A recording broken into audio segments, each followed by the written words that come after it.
Uma satisfação imensa podermos estar aqui juntos para estudar esse tema. Como o Rafa destacou, se tiverem perguntas, vão colocando aí que a gente reserva um tempo, né, para a gente conversar, tá bem? Bom, quando a Ken me convidou para esse tema, eu normalmente vou lá na minha lista de palestras, né, que tem pelo menos umas 200, por aí, 250 ali relacionadas, e eu olhei e disse, uai, mas esse tema não está lá não. Aí pensei, né, como é que eu vou preparar esse tema aqui? E resolvi dar uma vasculhada no livro dos Espíritos para ver o que que eu encontrava, né?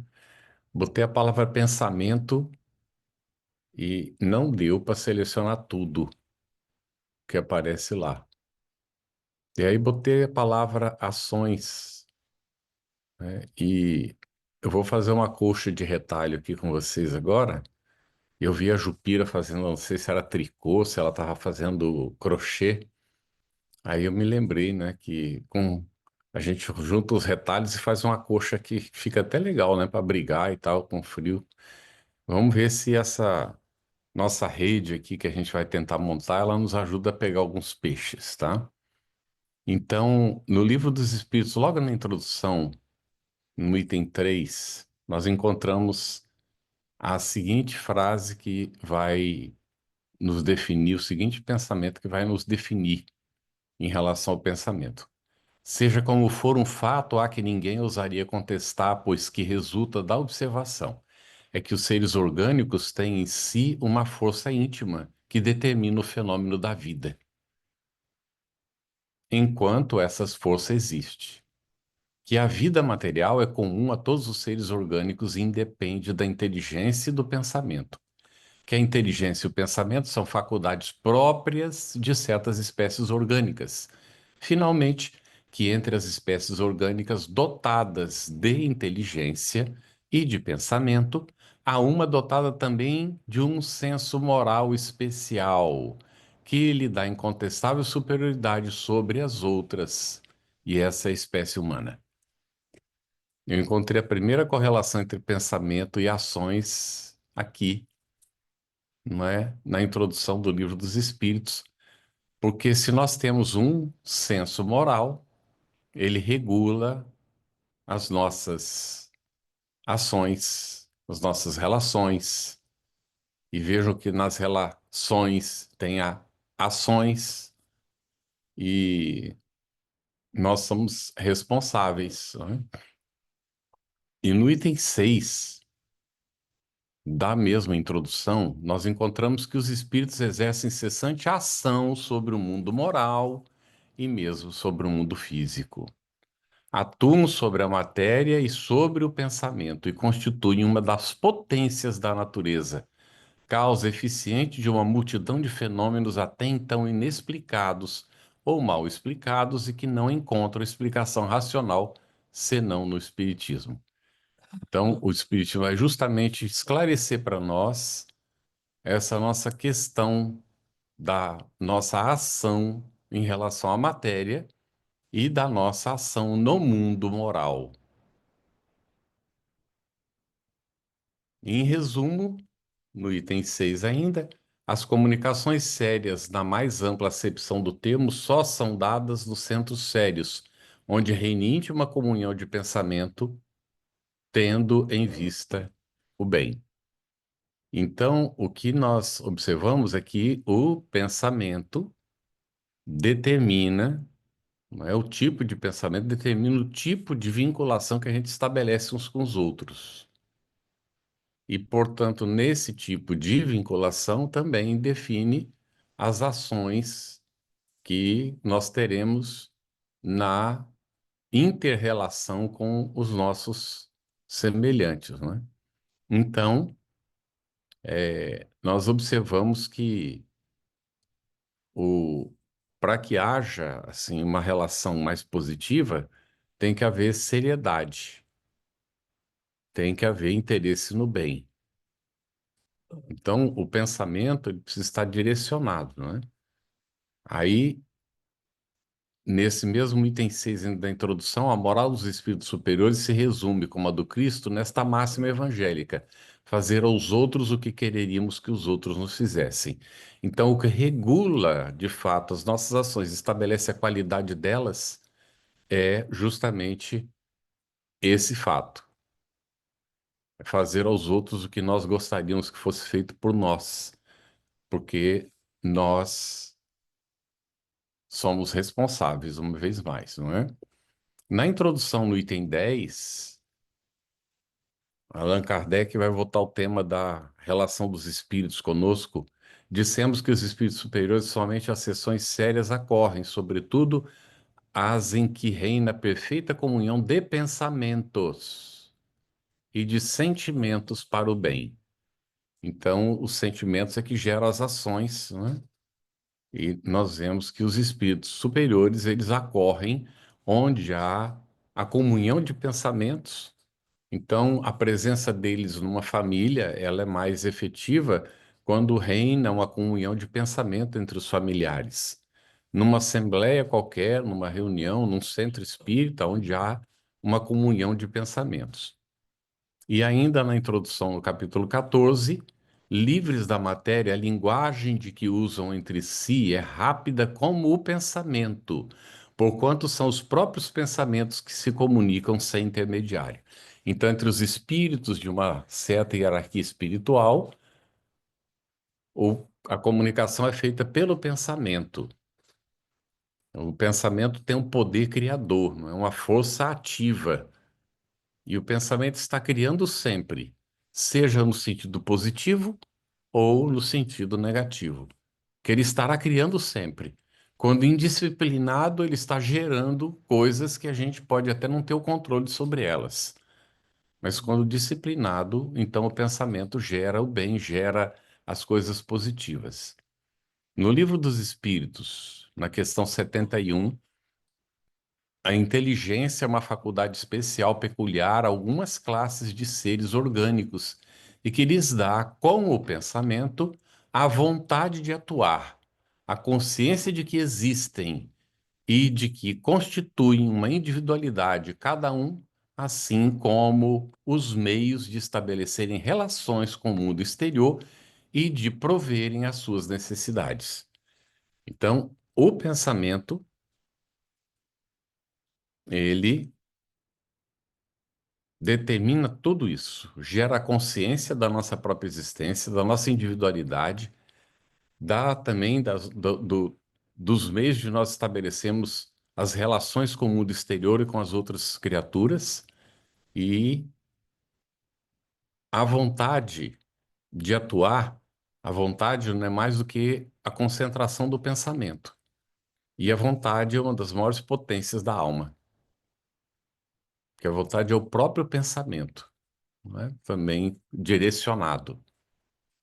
Questão 89. Os espíritos gastam algum tempo para percorrer o espaço? Olha que curioso. Será que os espíritos gastam algum tempo para percorrer o espaço? Sim, eles gastam, mas fazem-no com a rapidez do pensamento. Todos eles fazem? Não. Os espíritos que já têm certa elevação. Então se movimentam com a rapidez do pensamento. Aí Kardec vai perguntar, mas o pensamento não é a própria alma que se transporta? Olha a relação do pensamento com a alma. Quando o pensamento está em alguma parte, a alma também aí está, pois que é a alma que pensa, o pensamento é um atributo. Então, o pensamento é um atributo da alma. Vejam como os espíritos vão definindo, vão nos orientando em relação ao entendimento, né, do significado do pensamento. Então, quando o espírito pensa em alguma coisa que está distante, ele está se direcionando para aquilo que ele está concentrando o pensamento. É por isso que os espíritos superiores têm o poder da ubiquidade, porque eles emitem o pensamento em várias direções e eles estão nessas várias direções para onde eles emitiram o pensamento.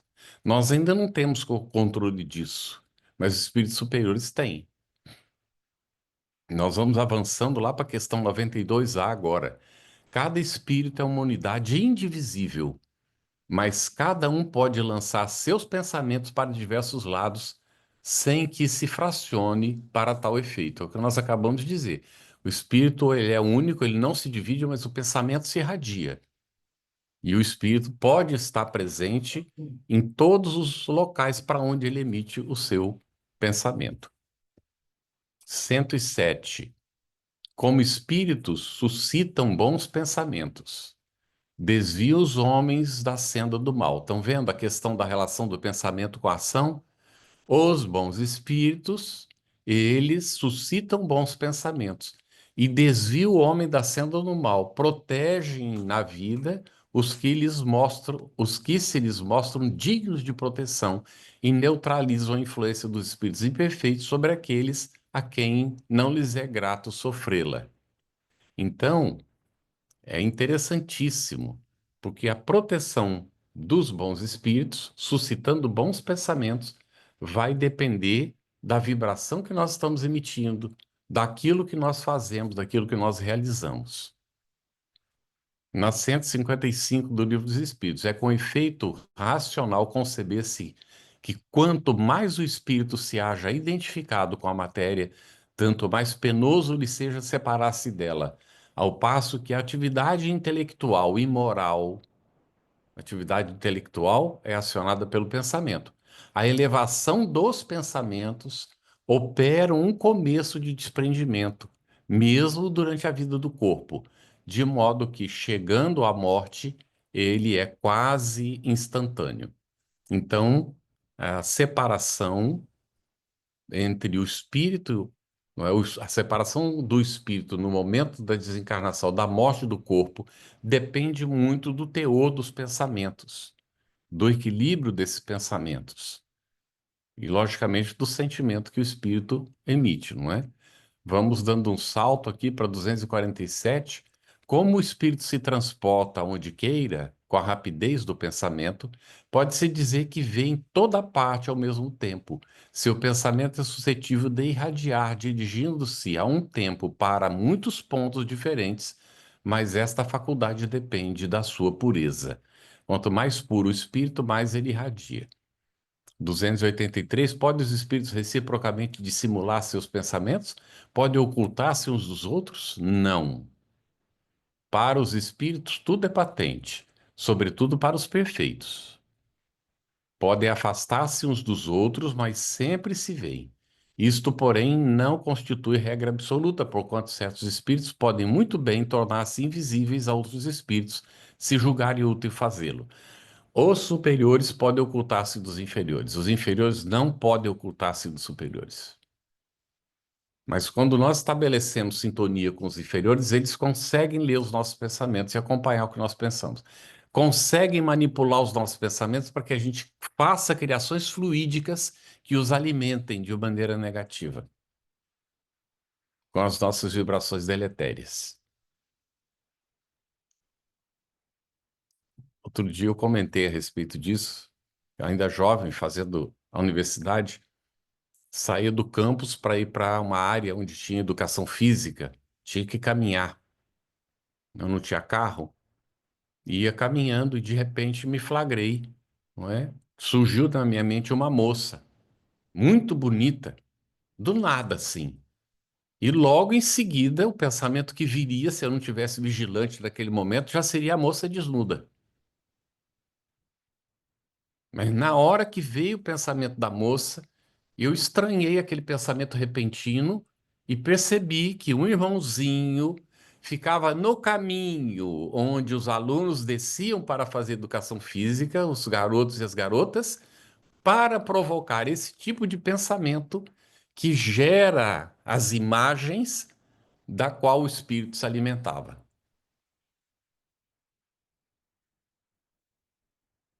Tudo bem para todo mundo aí? Se tiver alguma dúvida, pode colocar que a gente verifica. Rafa, se apareceu alguma pergunta em algum momento, de repente pode interromper, viu? Porque pode ser que seja relacionado com o que a gente está falando, né?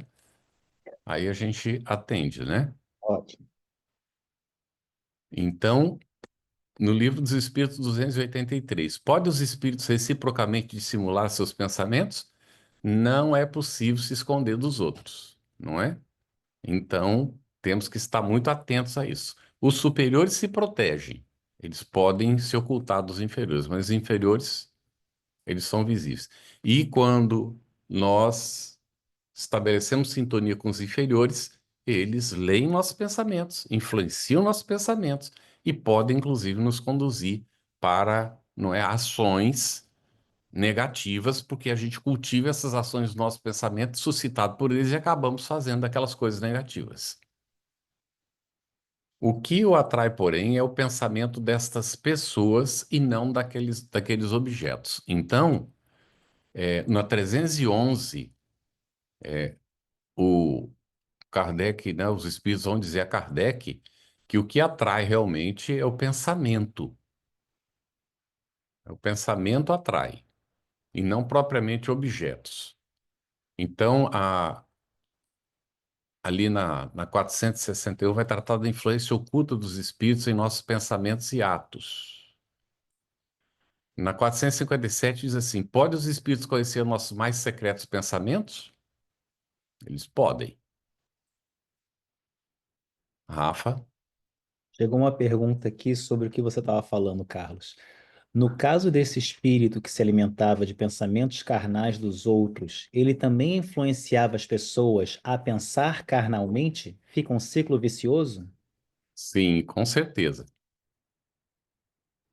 Influência, pensar, porque o nosso pensamento gera aquelas imagens que ele está ali nos sugerindo. E a criação da imagem é uma criação fluídica, é energia. E esses espíritos inferiores se alimentam dessas energias deletérias. É por isso que a gente diz: o que comanda a nossa energia é o pensamento. E a nossa energia criadora é aquilo que a gente chama de sexo, energia sexual, que pode ser conduzida, canalizada para os aspectos positivos. Ou, quando descuidado, o indivíduo invigilante ou viciado, então o pensamento gera, com essa energia sexual, elementos negativos, destruidores, desequilibradores. Por isso que uma pessoa desequilibrada no campo do sexo, ela se torna esquizofrênica. Sim, Rafa. Outra pergunta que chegou. Como transferir pensamentos para a ação? Como agir como penso? Às vezes penso de uma maneira, mas na hora de agir, minha ação não coincide com o que estava pensando. Muito bem, excelente a pergunta, porque acontece, não é? O que está ocorrendo numa situação dessas? Nós nos condicionamos a agir de certa forma, de certa maneira. Agora percebemos que aquilo não é bom para a gente ou a gente quer mudar, porque chegou à conclusão de que precisa mudar. Mas nós nos condicionamos ao longo do tempo a agir daquela maneira. E a mudança, aquilo que a gente condicionou durante anos, às vezes séculos, a gente não vai conseguir mudar de uma hora para outra. Então, o pensamento, ele está despertando, mas ainda não gerou a energia suficiente pela vontade para controlar a ação. Então, a ação ainda prepondera. É aquela situação, a gente percebeu que é egoísta e quer combater o egoísmo. Vai enfrentar o egoísmo de frente, a gente perde. Porque ele dominou até agora, ele vai continuar dominando. Então, a gente precisa encontrar caminhos para ir trabalhando isso no processo do autoconhecimento, do autodomínio. E o pensamento da gente, normalmente, é porque a gente não tem, não cultiva o hábito do controle, não é? Da meditação, da elevação do pensamento. A gente faz isso de vez em quando, através da prece. Então, o nosso pensamento normalmente pode ser comparado ou a um cavalo bravo, um cavalo que não está domado, é chucro. Não sei se vocês conhecem como é que age o cavalo chucro, não é? É incrível porque ele não só dá coices, como ele morde também, dá cabeçadas, não é? Dá saltos, ele não deixa você se aproximar. Agora, o pensamento também pode ser parecido com o macaquinho que fica pulando de galho em galho. Não se acomoda em galho nenhum. Então não tem estabilidade, fica pulando, saltando nos galhos, para lá e para cá. O pensamento fica desorientado, não tem uma direção. E isso a gente só conquista com esforço. Hoje em dia, a gente já aprendeu a domar o cavalo sem violência, mas antigamente Na época que eu era criança, os tios pegavam um porrete e davam no focinho do cavalo, para ele aprender que quem mandava era o homem. Então isso era horrível, né? A pessoa que é rebelde, ela vai ter que sofrer as consequências. Então a vida golpeia para que o indivíduo entre no rumo. Então, quando o nosso pensamento ele está gerando, né, prejuízo para nós mesmos e para os demais, vem as consequências disso estar acontecendo, né? Agora é uma questão de perseverança, não desistir, viu? Não desistamos porque, ai, puxa vida, olha, fiz tão bons propósitos, e olha o que que eu fiz. Aí entra num drama de consciência, fica se autopunindo, se achando incapacitado, quando na verdade não é assim, não. É uma questão realmente da gente trabalhar, conhecer a realidade nossa e trabalhar, persistir, insistir, porque nós vamos conseguir. Pode nos tomar tempo, e talvez tenha que tomar tempo, porque nós nos condicionamos de uma maneira e agora de repente queremos mudar. Não, não existe o santo de um dia para o outro, não é? Tudo é uma conquista. Aí pô, a gente pode recorrer, inclusive, a ações. Aí nós vamos ligar o pensamento às ações, não é? Ações que nos levem a um maior controle disso. Então, eu me programei, eu pensei que não ia mais fazer tal coisa. E essa tal coisa, eu vou dar um exemplo muito, muito comum. Eu me programei para não falar mal dos outros. De repente, estou eu falando mal dos outros. Aí eu digo, mas eu prometi que não ia mais falar mal dos outros. Aí faço aquele esforço, fico ali arrependido. Daí passa um tempo, encontra alguém, a pessoa pega e dá uma cutucada, eu, puf, a hora que eu vejo, ai meu Deus do céu, de novo. Aí o Geraldo, uma vez fazendo a palestra lá na FEB, ele assumiu um compromisso. Eu fiquei meditando sobre esse assunto depois. Ele disse que ele tinha assumido, ele estava falando de público para firmar o compromisso dele, que se ele se pegasse falando mal de alguém, ele tinha assumido um compromisso de destacar duas virtudes da pessoa. Não percebeu, ele interrompe e vai falar duas virtudes da pessoa. Aí eu fiquei meditando, puxa vida, e se eu não conseguir achar as virtudes da pessoa, como é que fica? Eu vou ter que mentir? Aí eu encontrei uma coisa que é muito mais difícil, né? Ao invés de mentir, eu vou ter que ajudar a pessoa a desenvolver as duas virtudes que eu não consegui ver nela, para eu poder falar das virtudes que eu falei mal dela. Mas às vezes não é que ela não tenha virtude, eu que estou cego e não estou vendo que ela tem. Porque todo mundo tem coisas boas. Rafa, Uma pergunta que chegou. Tenho uma irmã com 95 anos. Sempre foi uma pessoa boa, mas triste. Espírita e lendo muitos livros. O sofrimento dela é ocasionado por pensamentos negativos. Quando converso com ela, tento animá-la dizendo que as leituras e o que viveu porque não aproveitava. Ela responde: Eu sei, mas não consegui.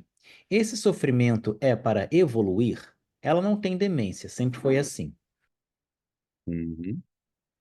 É, o sofrimento, ele às vezes é um sofrimento provocado pelas circunstâncias da vida que nos impulsionam para a evolução.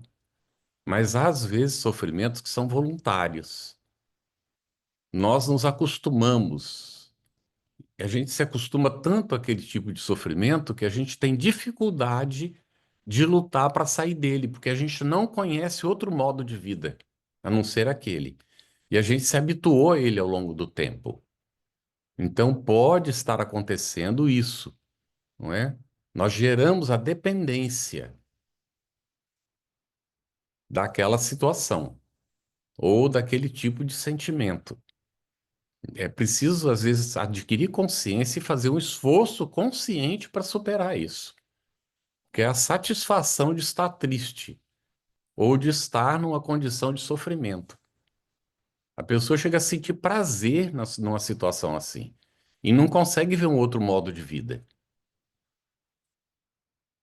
Tive uma amiga que teve depressão, ela já está desencarnada e foi uma luta. porque nós fazíamos de tudo para ajudá-la a sair da depressão. Inclusive, tinha um dos nossos amigos era médico. Então, fazia todo o acompanhamento médico e tal, fazia os exames, estava tudo normal com ela e ela numa depressão terrível. E ele repetia periodicamente os exames, até que, passado alguns meses, ele fez o exame e deu uma, uma carência de uma enzima cerebral. E ele então deu uma pastilhinha para ela para tomar. Eu acho que ele tomava uma vez por semana só. Com isso, ela saiu da depressão, porque ela sentiu que estava sendo ajudada por um remédio. E depois que ela superou, ela disse assim: Olha, só quem passou por isso para saber o que é. Todo mundo que não passou fala do assunto, teoricamente, porque não sabe do que se trata. Era tão impressionante porque eu sabia tudo que vocês me falavam.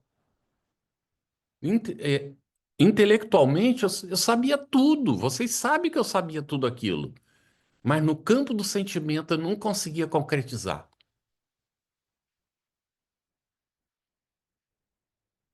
Nós estamos aproveitando aqui, gente, para estabelecer correlação. Nós estamos estabelecendo uma correlação entre pensamento e ações, mas estabelecer também a correlação entre sentimento, pensamento e sentimento. A gente já falou para vocês, Jesus está lá no Evangelho, né? Diz que a boca fala do que está cheio o coração. Então, o que determina a situação que a gente está vivendo, muitas vezes, não é o pensamento que a gente está tendo, é o sentimento que a gente cultiva e que gera, inclusive, os pensamentos negativos. Então, uma pessoa que está triste não é por causa do teor propriamente dos pensamentos, mas dos sentimentos que ela está cultivando. E que aí tem uma influência em tudo, inclusive nos próprios pensamentos. Como ajudar? Se a gente conversa e não resolve, temos que orar. E olha que a oração é o pensamento, olha só o pensamento de novo. A oração é o pensamento direcionado num certo sentido, ou seja, é o poder da vontade agindo num certo sentido. Nós não podemos fazer milagre, mas nós podemos ajudar muito. Se formos persistentes, orarmos com frequência, reconhecemos que não podemos sozinhos, pedimos ajuda ao anjo da guarda da pessoa, ao nosso próprio anjo da guarda, aos bons espíritos familiares. Então, com o tempo, eles vão encontrando. A hora que a pessoa abrir uma brecha, aquela energia acumulada, ela age e a pessoa encontra o caminho para sair da situação. Uma vez mais, não desistamos nunca, nem de nós mesmos, nem dos outros, porque todos nós nos transformamos. Podemos seguir? Se não há outra pergunta? Só um comentário bem rápido do Tiago. Ele diz que é sempre um grande desafio ajudar parentes e amigos viciados em sentimentos caóticos. Sim, com certeza é difícil. Não é fácil. Não é fácil mesmo. E se a gente não cuida, a gente se deixa tocar pelos sentimentos caóticos e entra na mesma vibe, né? Na mesma vibração e acaba até participando do desequilíbrio. Então, é preciso realmente até se proteger, né? E como é que a gente se protege? Uma vez mais, cultivando bons pensamentos, lendo bons livros, bons conteúdos e cultivando, de fato, bons sentimentos, né? Bom, 461 do Livro dos Espíritos. Como havemos de distinguir os pensamentos que nos são próprios dos que são sugeridos? Como é que a gente vai fazer para distinguir isso? Os Espíritos dizem: quando um pensamento vos é sugerido, tendes a impressão de que alguém vos fala. Geralmente, os pensamentos próprios são os que acodem em primeiro lugar. Afinal, não vos é de grande interesse estabelecer essa distinção.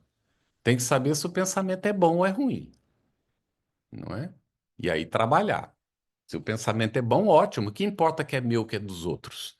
Agora, se o pensamento é ruim, aí eu preciso trabalhar. Porque, ainda que não seja meu, vamos dizer que eu percebi que são pensamentos negativos dos espíritos, mas se eu os estou recebendo é porque há alguma repercussão em mim. Senão, eu não receberia. Então, isso aqui é importantíssimo, né? Que a gente trabalhe o autoconhecimento. para poder distinguir. Quando a gente trabalha, a gente se conhece bem, conhece o teor dos nossos sentimentos, dos nossos pensamentos. Então há um pensamento externo, a gente identifica. Como naquele momento que eu estava caminhando, me vem a imagem de uma moça na cabeça, não é?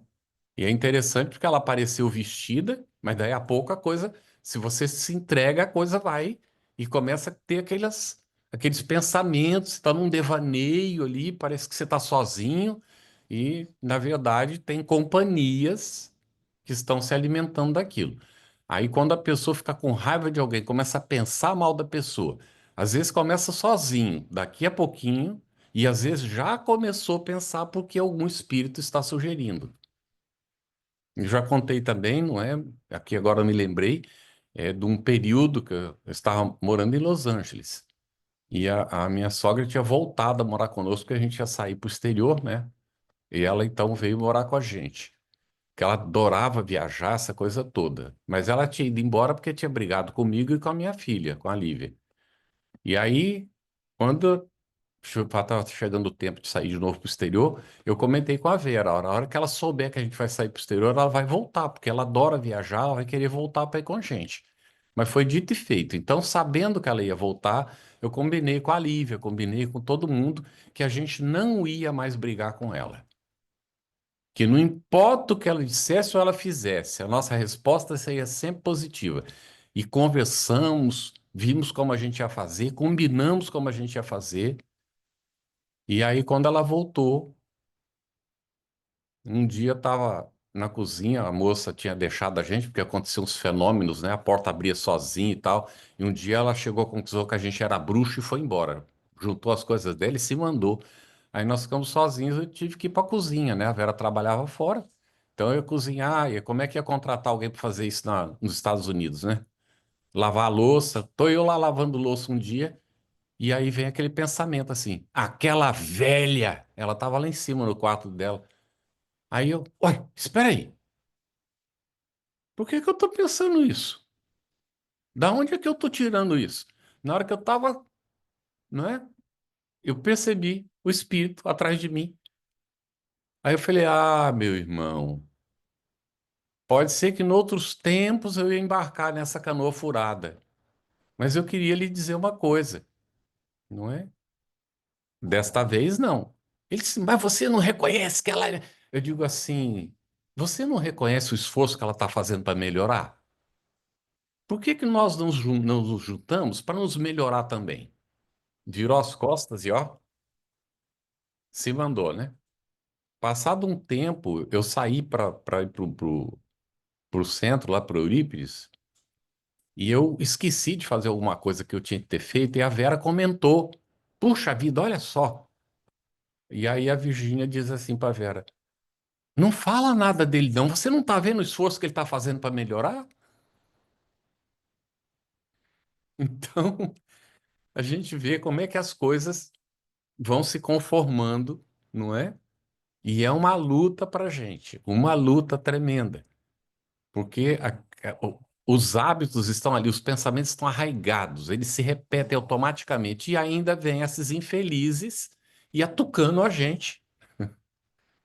Se não há um cuidado, a gente embarca na canoa. Por isso a vigilância o tempo todo, né? Então, é interessante que a gente esteja atento no processo do autoconhecimento para saber distinguir quando o pensamento não é nosso. E a gente saberá distinguir, inclusive, pensamentos dos espíritos superiores, porque em alguns momentos a gente vai ver que aquele teor de pensamento está acima do padrão da gente. É visivelmente uma influência positiva, né, pelo trabalho do autoconhecimento.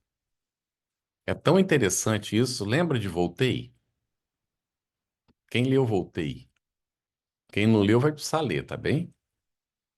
No momento em que ele, depois de uma luta tremenda, ele vai caminhando nas trevas, ele passava pelo umbral para poder ir para a colônia onde ele vivia, né? Ele vinha para a crosta, fazia o trabalho que ele tinha que fazer e voltava, né? E ele, quando estava voltando, os espíritos começavam a gritar, né? Ei, Jacó, era filho, né? Cadê a tua luz que você ficava recomendando para gente? E aí, Jacó? Tá querendo dar uma de bonzinho e tal. E ele então disse que ele entrou em prece. E de repente ele percebeu uma luz. E os espíritos infelizes começaram tudo a fugir. E ele pensou na hora que Bittencourt Sampaio estava dando ajuda, apoio a ele.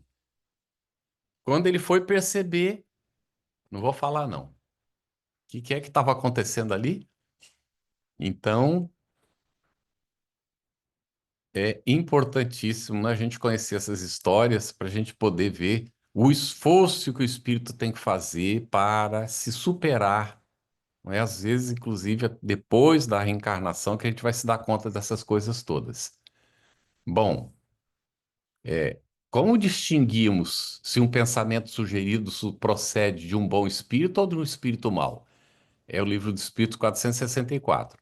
Estudai o caso. Os bons espíritos só para o bem aconselham. Compete-vos discernir. Nós temos que saber definir. 467. Pode o homem eximir-se da influência dos espíritos que procuram arrastá-lo ao mal? Pode, visto que tais espíritos só se apegam aos que, pelos seus desejos, os chamam, ou aos que, pelos seus pensamentos, os atraem. E é interessante. Às vezes a gente se agita. Hoje mesmo eu estava agitado. A Vera chegou do trabalho e percebeu que eu estava agitado. E eu não tinha percebido. Estava para lá, para cá, fazendo as coisas, com um monte de coisa para fazer hoje e tal. Aí ela chegou e disse: Você está agitado. Aí eu fiquei assustado. Então tem que tomar cuidado, porque nessa hora da agitação a gente pode abrir brecha para a influência negativa. E aí atrapalha tudo que a gente tem que fazer. Então eu estava num momento de vigilância e ela me ajudou. Aí eu saí para caminhar, né? Pensei nessa hora, né? Eu preciso fazer uma caminhada. Acabei, fui lá fazer a caminhada. Aí quando eu voltei, ela disse assim: E aí, ainda tá agitado? Eu disse assim: Eu agitado? Mas eu nunca tô agitado, aí. Que história é essa de agitado? Eu tô ótimo. E aí ela já sabe, quando eu brinco com a minha própria limitação, minha própria imperfeição, é porque eu dei uma resolvida na situação. Então, às vezes a gente tem que dar uma caminhada, tem que mudar o teor daquilo que a gente está fazendo, tem que dar um jeito de fazer uma mudança, não é? Livro dos Espíritos 525. Exerce os espíritos alguma influência nos acontecimentos da vida? Certamente, pois que te aconselham. Aí há um desdobramento. Exerce essa influência por outra forma, que não apenas pelos pensamentos que sugerem, isto é, tem ação direta sobre o cumprimento das coisas? Sim, mas nunca atuam fora das leis da natureza. Um espírito nunca pode nos prejudicar se nós não tivermos necessidade do prejuízo. Aliás, ninguém pode nos prejudicar se a gente não tiver necessidade daquilo, nem encarnado, nem desencarnado, né? É, 563. São incessantes as ocupações dos espíritos? Incessantes, sim. Atendendo-se a que sempre ativos são os seus pensamentos, porquanto vivem pelo pensamento. Nós estamos falando do pensamento. Os espíritos vivem pelo pensamento.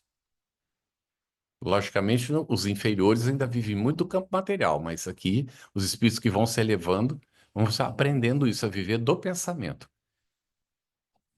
649. Em que consiste a adoração? O que a adoração tem a ver com pensamento, Carlos Campetti? Presta atenção, nós estamos falando de pensamento. Que história é essa de adoração? Olha a resposta dos espíritos. Na elevação, em que consiste a adoração? Na elevação do pensamento a Deus. Desde deste, pela adoração, aproxima o homem sua alma. Então, o pensamento nos elevado, né, nos coloca em sintonia com os planos superiores da vida. 661. As boas ações são a melhor prece, por isso que os atos valem mais que as palavras. Opa, uma relação das ações com os pensamentos, olha. Então, as boas ações são melhor do que o pensamento elevado. Prestar atenção nisso. Então, não é fora do bom pensamento, não é que não há salvação, é fora da caridade que não há salvação. Vocês já tinham pensado que as ações são mais importantes que o pensamento? Uai, mas os espíritos superiores não vivem do pensamento? O que que eles fazem com o pensamento deles? Tudo bem por aí? Ah, 662. O pensamento e a vontade representam em nós um poder de ação que alcança muito além dos limites da nossa esfera corporal. Viram a correlação do pensamento, vontade, que é o pensamento direcionado, e as ações? O pensamento e a vontade representam em nós um poder de ação que alcança muito além dos limites da esfera corporal. A prece que façamos por outrem é um ato dessa vontade. Se for ardente e sincera, pode chamar em auxílio daquele por quem oramos os bons espíritos, que lhe virão sugerir bons pensamentos e dar a força de que necessitem seu corpo e sua alma, ainda que a prece do coração é tudo, a dos lábios nada vale.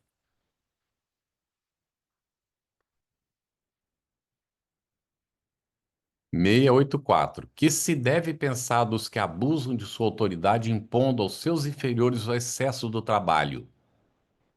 Isso é uma das piores ações. Uma ação negativa, impor trabalho para os outros e trabalho excessivo. Dar a oportunidade do emprego, do trabalho, é importante. Ter a riqueza e fazer com que ela é, gere empregos, não é? Isso é importante. Agora, obrigar as pessoas a trabalharem excessivamente, isso é escravidão. 783. Aquele, porém, que eleva o pensamento acima de sua própria personalidade, admira os desígnios da providência, que do mal faz sair o bem. Tudo bem? 810. Toda ação produz seus frutos. Doces são os das boas ações. Amargos sempre os das outras.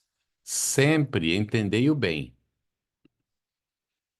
Então, as ações não são só positivas, tem aquelas ações negativas também. E nós respondemos por elas, hein? Tá bom? 824. Menos perecível do que o seu túmulo será a lembrança de suas ações boas ou más. Já tinham pensado nisso? O túmulo pode até desaparecer, mas as boas ou más ações das pessoas às vezes são lembradas por séculos. Ficam na história, né? Liberdade de pensar. 833. Haverá no homem alguma coisa que escape a todo constrangimento e pela qual goze ele de absoluta liberdade? Olha isso. No pensamento goza o homem de ilimitada liberdade, pois que não há como pôr-lhe peias. Pode-se-lhe deter o voo, não aniquilá-lo. Ninguém pode nos impedir de pensar. Mas os obsessores não exercem o constrangimento sobre o nosso pensamento? Sim, podem fazer isso, se a gente permitir. Mas é pela força da nossa vontade, que é o pensamento direcionado, que nós vamos sair da subjugação ou da influência deles. 834. É responsável o homem pelo seu pensamento? Perante Deus é. Somente a Deus, sendo possível conhecê-lo, ele o condena ou absolve segundo a sua justiça. Por isso é que Jesus disse que o adultério se comete também por pensamento. E nós somos responsáveis pelos nossos pensamentos. O pensamento é criador. Liberdade de consciência. Será a liberdade de consciência uma consequência da de pensar? A consciência é um pensamento íntimo. Opa! A consciência é um pensamento. Vocês já tinham pensado nisso?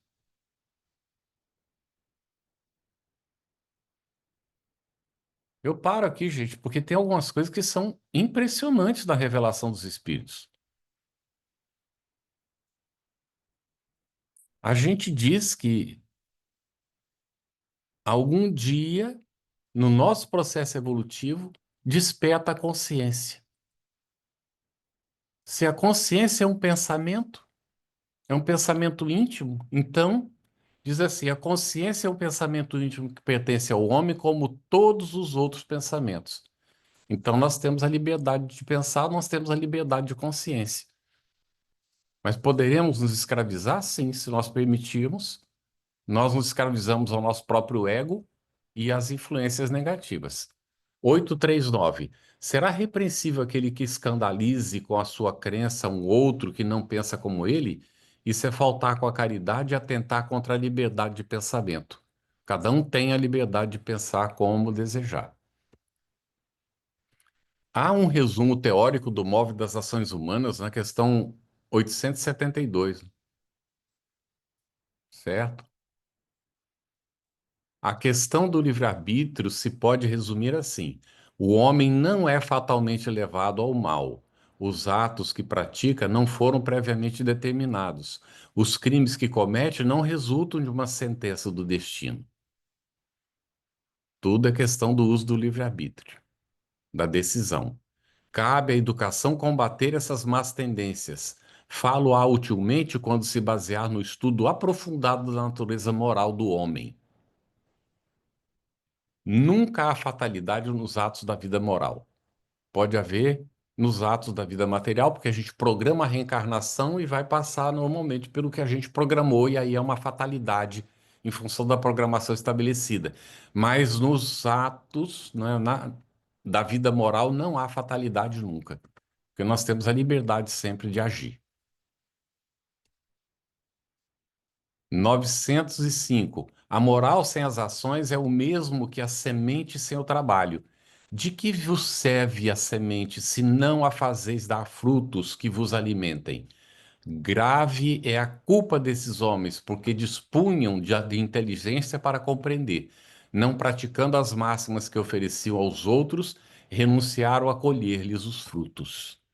Aqui a correlação entre pensamento, moral e ações, não é? 919A, aquele que todas as noites evocasse todas as ações que praticara durante o dia e inquirisse de si mesmo o bem ou o mal que houvera feito, rogando a Deus e ao seu anjo da guarda que o esclarecessem, grande força adquiriria para se aperfeiçoar, porque, crede-me, Deus o assistiria. Santo Agostinho, né, gente? Vamos lá, tem alguma pergunta? Nada? Então, vou continuando aqui. 964. Mas será necessário que Deus atente em cada um de nossos atos para nos recompensar ou punir? Esses atos não são, na sua maioria, insignificantes para Ele? Deus tem suas leis a regerem todas as vossas ações. É lógico que Deus não está num trono, sentado lá, apontando o dedo e dizendo: agora, Ângela, você vai para o céu, porque você fez isso e aquilo. Jupira, você ainda vai ter que não sei o quê, Jupira. E Carlos, você vai para o inferno, porque, né? Será que existe esse Deus desse jeito? Tem leis que regulam tudo. E quando a gente desobedece à lei, a gente provoca o mal, que não faz parte da lei. É a desobediência da lei que gera o mal. Portanto, não é Deus que cria o mal, somos nós. Todas as nossas ações estão submetidas às leis de Deus. Nenhuma há, por mais insignificante que nos pareça, que não possa ser uma violação dessas leis. Todas as nossas ações estão submetidas às leis de Deus. Nenhuma há, por mais insignificante que nos pareça, que não possa ser uma violação daquelas leis. A gente tem que estar muito atento a isso, não é? Tudo bem, gente? Até, 977. até Não porque, podendo os né, espíritos ocultar recíproco. Oi. nós levamos conosco tudo que nós fizemos durante o dia. Deus não está ali, mas a nossa consciência vai nos levar. Com certeza. Não podendo os espíritos ocultar reciprocamente seus pensamentos e sendo conhecidos todos os atos da vida, dever-se a deduzir que o culpado está perpetuamente em presença de sua vítima? Não pode ser de outro modo, dilo o bom senso. Então, a própria consciência do indivíduo leva ele à presença da vítima, que às vezes não está propriamente presente, mas ele sente a vítima. O que posso mudar hoje em meus sentimentos? Essa é uma pergunta para vocês. Nós estamos chegando ao finalzinho. Já que vocês não estão fazendo pergunta, eu vou fazer uma para vocês. O que posso mudar hoje em meus sentimentos, pensamentos e ações para cultivar a harmonia entre o interior e o exterior? A Kemi viu a gente usando isso no Evangelho Redivivo, pediu para a gente colocar essa pergunta para vocês. Vou repetir. O que posso mudar hoje em meus sentimentos, pensamentos e ações para cultivar a harmonia entre o interior e o exterior? Alguém vai falar? Temos Posso alguma não ser tão oportunidade? exigente e esperar a atenção daqueles que me cercam. Uhum. Ótimo, Jupira. O que mais, gente? Alguém escreveu aí no chat, Rafa? Não? Não julgar, não usar o julgamento. Eu entendi alguma coisa de não sei o quê. Julgar, Não julgar, né? Tá. A Uhum. Ludmila diz trabalhar na minha codependência. Uhum. A Sandra diz fazermos caridade de coração, estar presente em nossos atos. Muito bem. A Caroline diz autoconhecimento.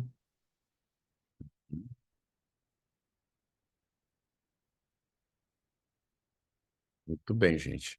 E cultivar sempre a esperança da nossa melhoria, aproveitando toda oportunidade para trabalhar isso.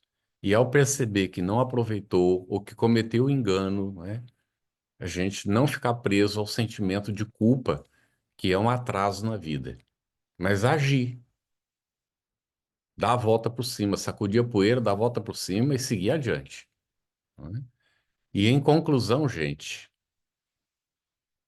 na conclusão, item 9 do Livro dos Espíritos, em conclusão, aliás, que importam algumas dissidências mais de forma do que de fundo. Notai que os princípios fundamentais são os mesmos por toda parte e vos hão de unir num pensamento comum o amor de Deus e a prática do bem. Para que a gente não dê valor tanto às diferenças, mas que nós nos unamos nas parecenças. Me permite o neologismo? Que seja o fator de união aquilo que nós temos em comum. E que as coisas que a gente ainda não tem em comum, que a gente saiba respeitar nos outros.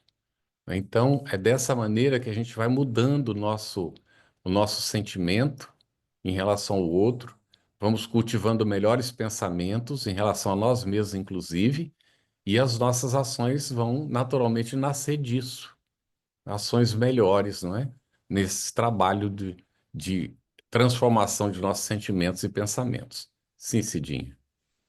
sempre ver, né, Carlos, que as pessoas têm aquela centelha divina dentro delas, né?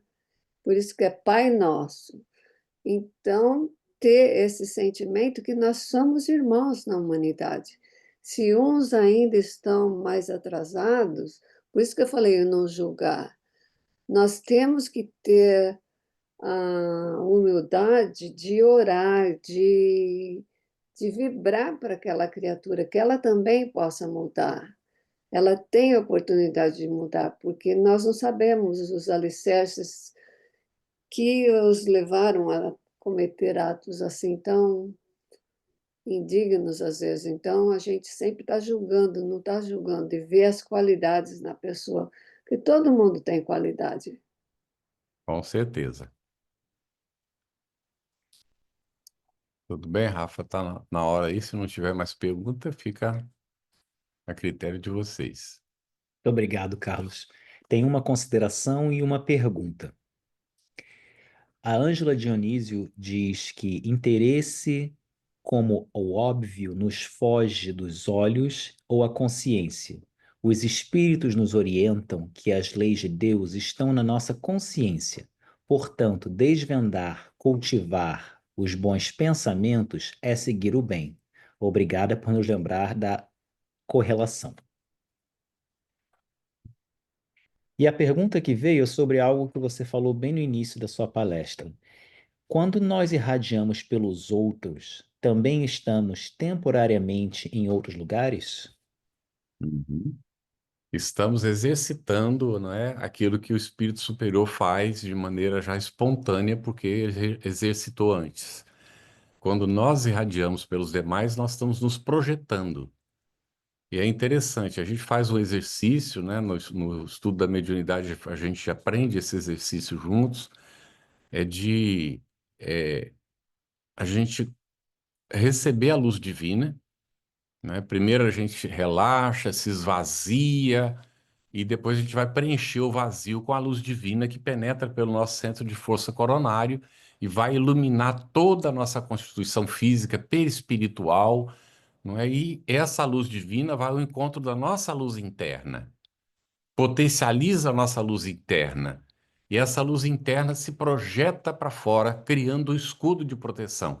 E nessa hora a gente projeta raios dessa luz para os nossos familiares, para as pessoas que a gente deseja que recebam vibrações. E aí a gente não está só pedindo a Deus que faça, a Jesus que faça, aos bons espíritos que façam, nós estamos também irradiando de nós em favor. Então, cada um desses raios é a força do nosso pensamento indo e visitando a pessoa. Numa situação, né, de desenvolvimento das nossas habilidades, acontece como o Eurípides Barçanufo. Ele estava em sala e, de repente, teve uma ausência. Ele pediu licença, né, para os alunos. E aí, quando ele voltou, ele disse: Alguém vai vir por mim agora mesmo. Não é? E logo em seguida, alguém bateu na porta e entrou. E aí, era um senhor pedindo a ele para ir ajudar a mulher dele, porque ela estava precisando muito, estava com dificuldades e enferma, não sei. E ele disse: Mas eu já fui, ela já foi beneficiada. Ele disse: Como já foi? Agora que eu estou vindo aqui? Não, senhor, o senhor vai lá e tal. Então ele foi, né? Foi com o homem insistiu tanto, ele foi. Quando chegou lá, a mulher disse assim: Mas, senhores, por que que o senhor voltou? Eu já estou bem.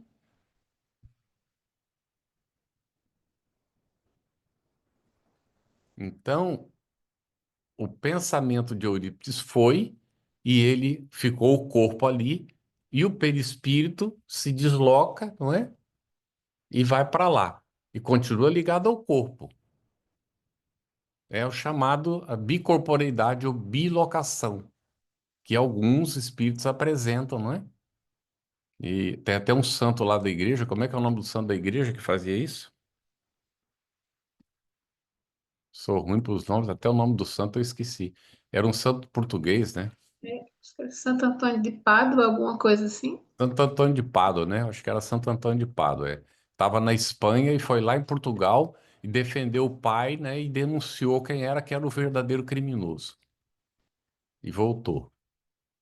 Então, nós exercitaremos cada vez mais, né, nossas habilidades até chegar a essa condição lá no futuro. Tudo é conquista, gente. E nós estamos no maior desafio nosso, não é a conquista externa, é a conquista de nós mesmos. Esse é o maior desafio nosso e será a nossa maior vitória, o dia que nós conseguirmos conquistar nós mesmos. Muito obrigado, Carlos. Muito obrigado pela excelente palestra, explanações e por tantas respostas já às nossas perguntas. A todos aqui presentes, na próxima semana nós teremos Max Lânio Lacerda dando a palestra aqui no Blossom. Então, quem quiser, Não percam. exatamente, quem quiser e puder acompanhar, por favor, estamos aqui no mesmo horário, no mesmo canal. Carlos, mais uma vez, em nome da Akemi e de todo mundo do Blossom, nosso muitíssimo obrigado pela sua disposição de estar aqui nesse horário, falando conosco e nos ajudando, nos auxiliando nesse entender sobre esse tema tão importante. Se você tiver quaisquer considerações finais, por favor, fique à vontade de fazê-las e a gente gostaria de lhe pedir também para fazer a nossa prece de finalização. Muito bem, queremos agradecer, né, ao Blossom a oportunidade, a Kemi, Rafa, a toda a equipe, a vocês que acompanharam, pela paciência, pelo incentivo, pelas perguntas, os comentários. E vamos juntos, então, agradecer a Jesus, a Deus, nosso Pai, né, por esse momento aqui que nós estamos tendo juntos. A Deus, nosso Pai, agradecemos pela bênção da vida, pela oportunidade que Ele nos dá de nós nos construirmos, nos fazermos ao longo do tempo, no esforço próprio, até chegarmos à condição de nos sentirmos dignos de ser chamados filhos do nosso Criador, do nosso Pai. E a Jesus, o Divino Mestre, pela renúncia, pela entrega, pela dedicação, pelo exemplo imorredouro que cala fundo dentro de nossas almas, e por ele ter nos indicado o caminho e ter nos levado pela mão até agora e continuar nos levando pela mão até ganharmos a condição de caminhar sozinhos e passarmos cada vez mais a também contribuir, e sabemos que é o que ele espera de nós no seu campo, na sua seara de amor e luz. Agradecimentos aos nossos benfeitores amigos, aos espíritos protetores e guias do Blosso Spiritist Society e a todos aqueles que se dedicam ao bem da humanidade. Nossa profunda gratidão e o nosso melhor pensamento, a nossa melhor vibração em favor de todos os nossos irmãos em humanidade, independente de suas crenças ou não crenças, de sua condição social, de sua nacionalidade, de sua cor, que todos recebam nossas vibrações de solidariedade, de fraternidade e de esperança em um mundo melhor, que naturalmente será construído por nós mesmos, pelo nosso próprio esforço, iniciando pela transformação de nós mesmos. Obrigado, Senhor, graças damos a Deus nosso Pai, graças damos, Senhor Jesus, a Ti por tudo.